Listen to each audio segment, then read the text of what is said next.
I was standing backstage at Madison Square Garden when my phone buzzed with a text from my ex-girlfriend. "I see you finally made something of yourself.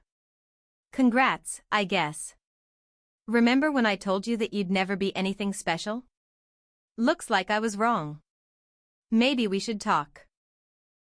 I stared at that message for a long moment, then slipped my phone back into my pocket without responding. In 10 minutes, I'd be walking out in front of 20,000 people to accept an award for Producer of the Year. My third Grammy nomination was being announced tonight. The album I'd produced had gone triple platinum and launched 2 artists into mainstream success. But 3 years ago, according to Emily, I was just a broke studio rat with unrealistic dreams, wasting my life on music that would never go anywhere. She'd left me for Brandon, a corporate lawyer with a corner office and a BMW. Someone stable and successful and going somewhere in life. Someone she didn't have to be embarrassed to introduce to her friends. And now, seeing my name trending on social media and my face in industry publications, she wanted to talk. She thought she could just slide back into my life like the past 3 years hadn't happened. Let me take you back to how we got here. My name is Daniel, I'm 31 years old, and I've been producing music since I was 16. Started in my bedroom with cheap equipment and free software, spending every dollar I earned from part-time jobs on upgrading my setup. By the time I was 23, I had a small studio space I shared with 2 other producers. We worked with local artists, did mixing and mastering for independent labels, took whatever projects we could get. The money wasn't great, but I was doing what I loved. I met Emily when I was 25. She was a friend of a friend, worked in public relations for a fashion company, and we hit it off at a party. She was smart, attractive, had her life together in ways I didn't. She had a nice apartment, a good job, a clear career path.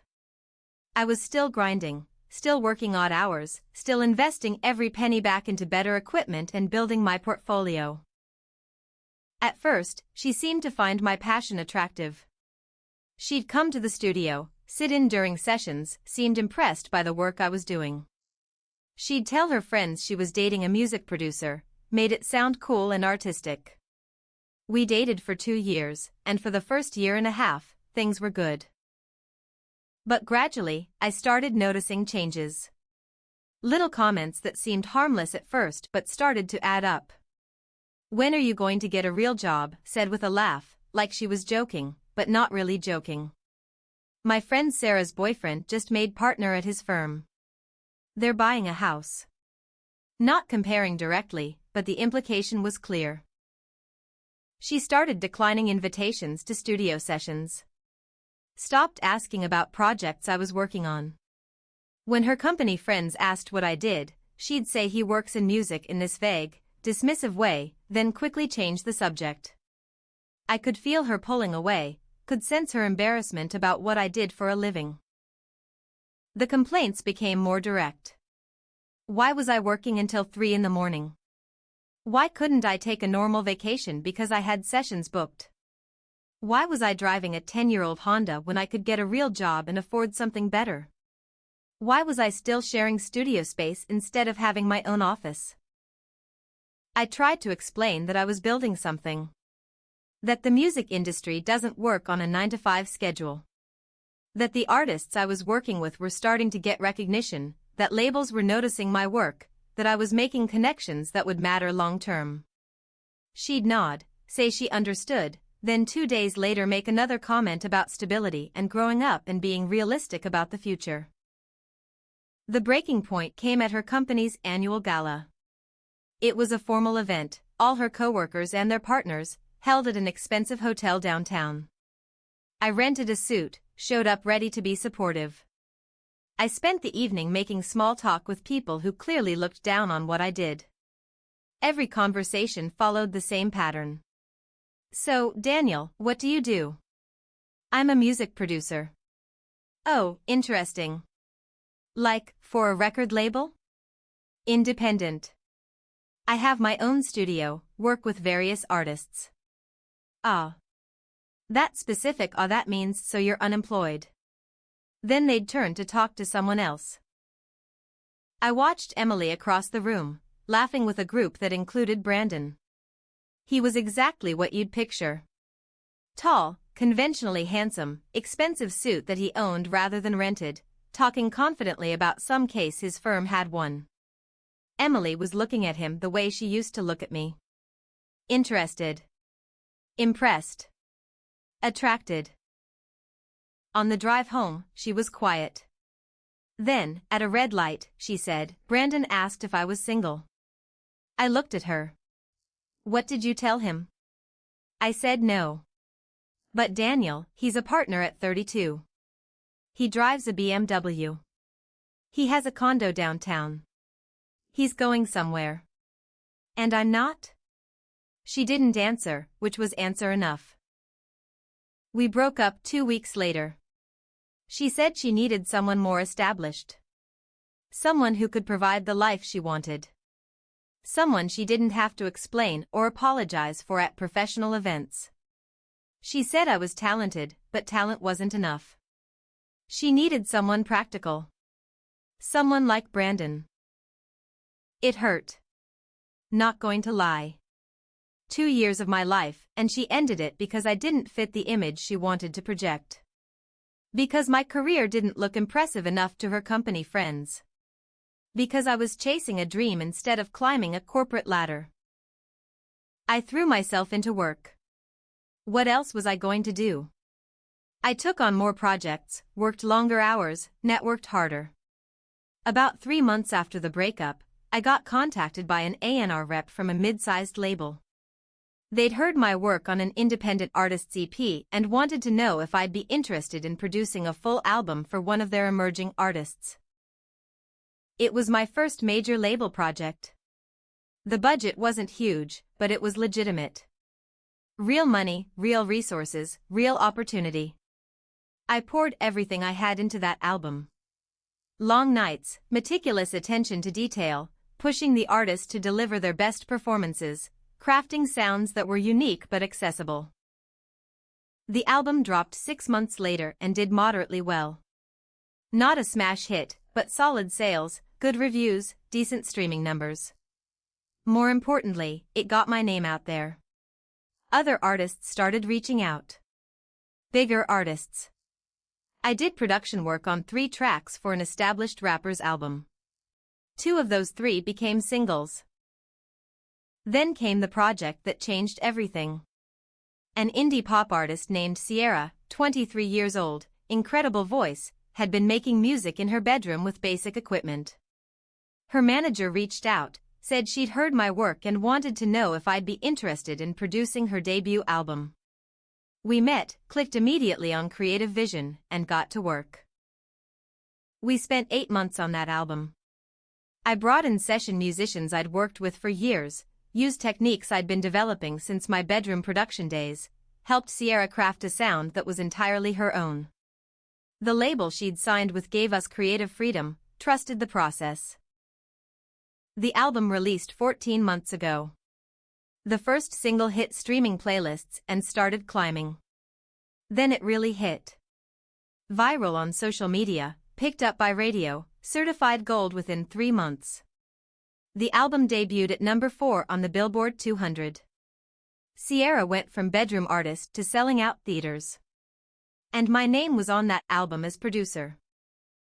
Suddenly, I was getting calls from major labels. Established artists wanted to work with me. My rate went from decent to substantial to "I can't believe someone's paying me this much to do what I love." I moved into my own studio space, bought equipment I'd only dreamed about owning, hired an assistant to help manage the workload. The second artist I produced for after Sierra's success was a veteran R&B singer looking to modernize her sound. That album got me my first Grammy nomination. I didn't win, but being nominated put me in rooms with producers I'd idolized for years. I networked, collaborated, kept pushing creatively.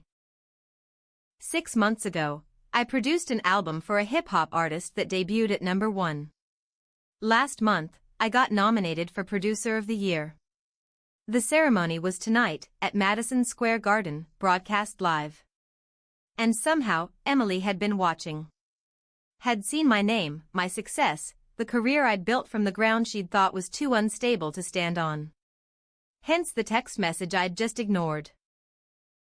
I walked out onto that stage, accepted the award, gave a speech thanking the artists I'd worked with, the musicians and engineers who'd contributed, my family for supporting my dreams when they looked impossible.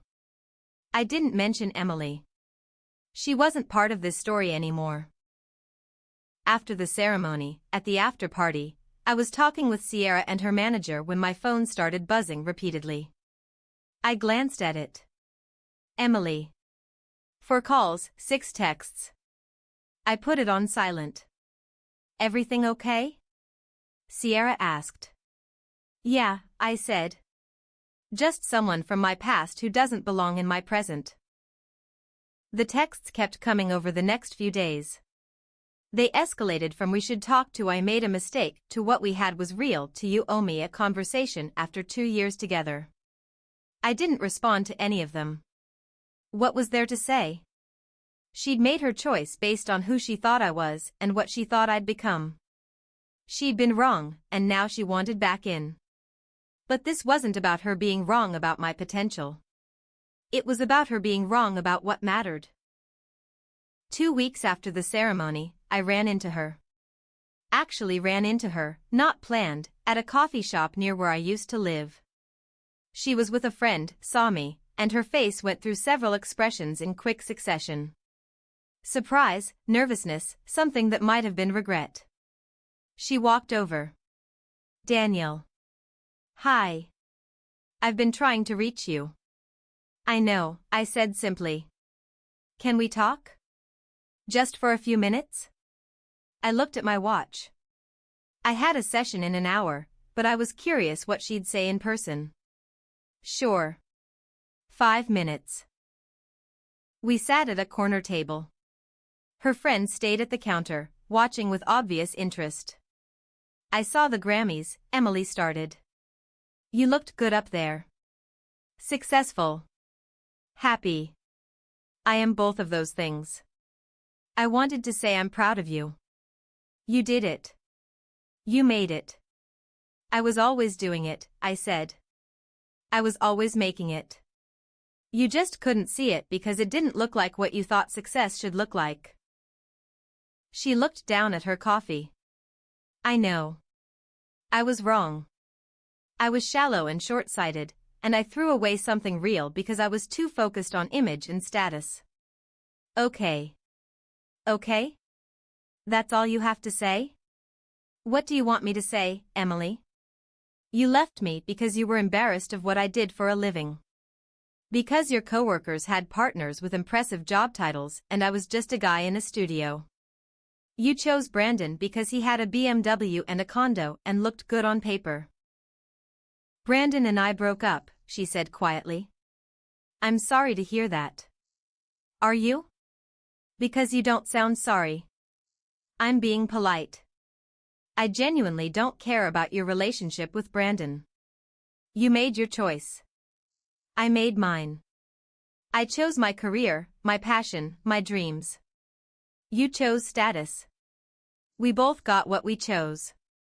I chose wrong, she said, and there were tears in her eyes now. I see that. I see you now, really see you, and I understand what I gave up. Can't we try again? Now that things are different?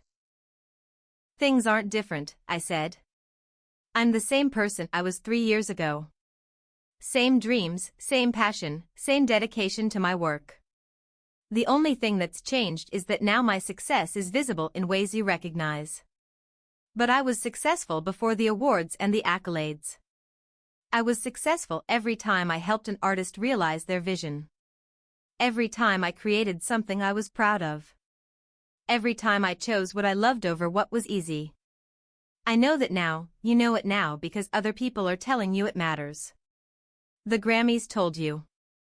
The media told you. Social media told you. But you didn't know it when it was just me, in a shared studio, working on projects for artists no one had heard of yet. That's the difference. People grow and change, she said. I've grown. I've changed. Can't you forgive me? I already have forgiven you, I said, and I meant it. I'm not angry. I'm not bitter. I'm grateful, actually. You leaving forced me to focus entirely on my work. I didn't have to compromise or explain or justify my choices to someone who didn't believe in them. I just got to do the work. And the work led me here. So that's it? No second chance? I stood up, grabbed my coffee. Emily, you thought you could replace me easily. You thought what I did didn't matter, that I was interchangeable with anyone who had a more impressive job title. You didn't see who I really was. You saw what I looked like on the surface and decided it wasn't enough. Now you see the awards and the recognition and you think that's who I really am. But you're still looking at the surface. You still don't see me. You see what I've achieved, not who I am. That's not fair. What's not fair is reaching out after 3 years of silence because you saw me on TV and decided I'm worth your time now. I'm with someone, by the way. Sierra and I started dating 6 months ago. She knew me before the Grammy nomination. She believed in my work when I was just the guy producing her bedroom recorded demos. She sees me. The real me. Not the awards or the recognition. Me. I left her sitting there and walked out. The text stopped after that conversation. I heard through mutual friends that she told people I was arrogant now, that success had changed me, that I wasn't the person she dated. She was right about that last part. I wasn't the person she dated. I was better. Stronger. More sure of myself and my worth. That conversation in the coffee shop was 3 months ago. Since then, I've produced 2 more projects, both doing well commercially and critically. Sierra's second album is in progress, and we're creating something even more ambitious than her debut. We moved in together last month, into a place we chose together, decorated with gold and platinum records on the walls and instruments in every room. I saw Brandon once, actually, at an industry event. He was there with a client, didn't recognize me until someone introduced us. His face did something complicated when he heard my name. He'd clearly heard it from Emily. We shook hands, exchanged pleasantries, moved on. No drama. No animosity. Just 2 people whose lives had briefly intersected and then diverged. Looking back on the relationship with Emily, I learned some crucial lessons. First, never let someone else's limited vision define your potential. Emily looked at my career and saw failure because it didn't match her checklist of success markers. But I was building something real, something lasting, something meaningful. Her inability to see that was her limitation, not mine. Second, the right person will see your value before the world validates it. Sierra believed in my work when I was producing her first demos. She saw my talent, my dedication, my vision. She didn't need Grammy nominations to tell her I was worth her time. That's what real support looks like. Third, success that comes from pursuing your passion will always be more fulfilling than success from doing what others think you should do. I could have given up music, gotten a corporate job, tried to fit Emily's image of what a partner should be. I'd probably be miserable, but I'd look good on paper. Instead, I stayed true to what I loved, and the success followed naturally. Fourth, sometimes the worst thing that can happen to you turns out to be the best thing for you. Emily leaving devastated me at the time. But it freed me to focus completely on my career at a crucial moment. If we'd stayed together, would I have had the time and energy to put into Sierra's album? Would I have been willing to take risks and push boundaries, or would I have been trying to prove I could be stable and conventional? And finally, people who only want you when you're successful don't actually want you. They want access to your success. Emily didn't reach out because she missed me or realized she loved me. She reached out because she saw an opportunity. She saw someone whose status had elevated, and she wanted to be associated with that. That's not love. That's opportunism. I'm 31 now, doing work I love with people I respect, dating someone who sees me for who I am, building a life that feels authentic and earned. I have a career that fulfills me creatively and financially. I have respect in my industry. I have freedom to choose my projects and collaborators. Emily is somewhere out there, hopefully learning that a person's worth isn't measured by their job title or their car or how impressive they sound at company parties. That the guy grinding away in a studio might be creating something that outlasts the corner office and the BMW. That potential isn't always visible in the early stages, and dismissing someone because their success doesn't look conventional is short-sighted. She thought she could replace me easily. She thought what I did didn't matter. She thought I was just a dreamer wasting time on unrealistic goals. She thought Brandon, with his partnership and his condo and his impressive job, was the better choice. The safer choice. The successful choice. She didn't see who I really was. She didn't see the dedication, the talent, the vision, the work ethic that would eventually lead to everything I've achieved. She saw the surface and judged the depth. She saw the present and missed the trajectory. And by the time she saw who I really was, saw what I'd built, saw the success she'd dismissed as impossible, it was too late. I'd moved on. I'd found someone better. I'd built a life that didn't need her validation. That's the thing about underestimating people. Sometimes they prove you wrong in ways that make you regret ever doubting them. And sometimes, by the time you realize your mistake, they've already found people who never doubted them in the first place. I don't think about Emily much anymore. She's a chapter in my story, not the story itself. A lesson learned, not a tragedy. A moment that pushed me forward rather than held me back. And when I'm in the studio at 2 a.m, working on a track with an artist who trusts my vision, or when I'm standing on stage accepting recognition for work I poured my soul into, or when I'm sitting with Sierra talking about our future, I'm grateful. Grateful that Emily left when she did. Grateful that she showed me who she was before I invested more time in someone who couldn't see my worth. She thought she could replace me easily. She was wrong about that. But more importantly, I replaced her easily with someone better. Someone who sees me. Someone who believes in me. Someone who was there before the awards and will be there regardless of what comes next. And that's the real success story. Not the Grammys or the platinum records or the career achievements. But finding someone who values you for who you are, not what you've accomplished. Someone who sees your worth when the world doesn't yet recognize it. Someone who chooses you when choosing you isn't the obvious choice. Emily never saw who I really was. But Sierra does. And that makes all the difference.